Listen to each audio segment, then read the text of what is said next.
How to make fish fry. মাছ ভাজা কিভাবে করব? মছলি कैसे ফ্রাই করো। দেখো, আমি এখানে 3টে পমফ্রেট মাছ নিয়েছি। তোমার কাছে যেই মাছটা থাকবে অবশ্যই তুমি সেই মাছটা দিয়েই করবে, পমফ্রেট মাছ নিতে হবে না।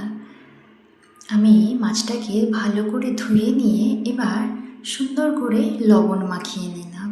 এরপর হলুদটাকেও ভালো করে মাখাবো, আর লবণটা ভেতরেতেও মাখাতে হবে, যেহেতু এটা পমফ্রেট মাছ সেই কারণে। এই যে কাটা কাটা আছে ওর ভেতরে লবণ গেলে তবেই মাছটা খেতে ভালো লাগবে। আর এর সাথে আমি সামান্য করে তেল নিয়ে নেব।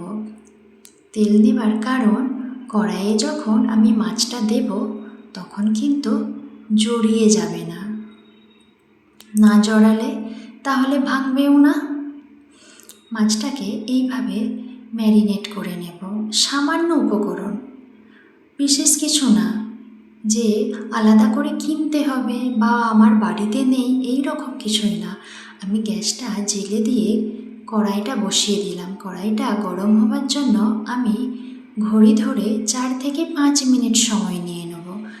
যেমন কড়াই মোটা হবে সেই রকম হবে, যদি পাতলা হয় তাহলে সময়টা আরও কম লাগবে।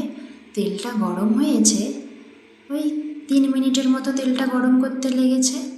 এবার লবণটা দিয়ে দিলাম। লবণটা দেবার আরও একটা কারণ, মাছটা একদম ভাঙবে না। মাছগুলোকে আমি দিয়ে দেব।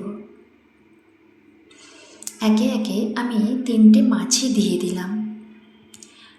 এইভাবে তুমি যদি করো অবশ্যই মাছ ভাঙবে না, ভাঙার কোনো চান্সই থাকবে না।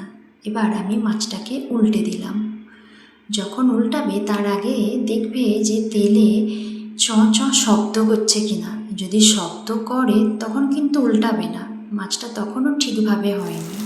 চ চ শব্দ কমে গেলে তারপর উল্টে পাল্টে নিলে মাছটা একদম ভাজা, একদম মুচমুচে করে ভাজা হয়েছে। আর এটা কাটার জন্য এই রকম হয়েছে।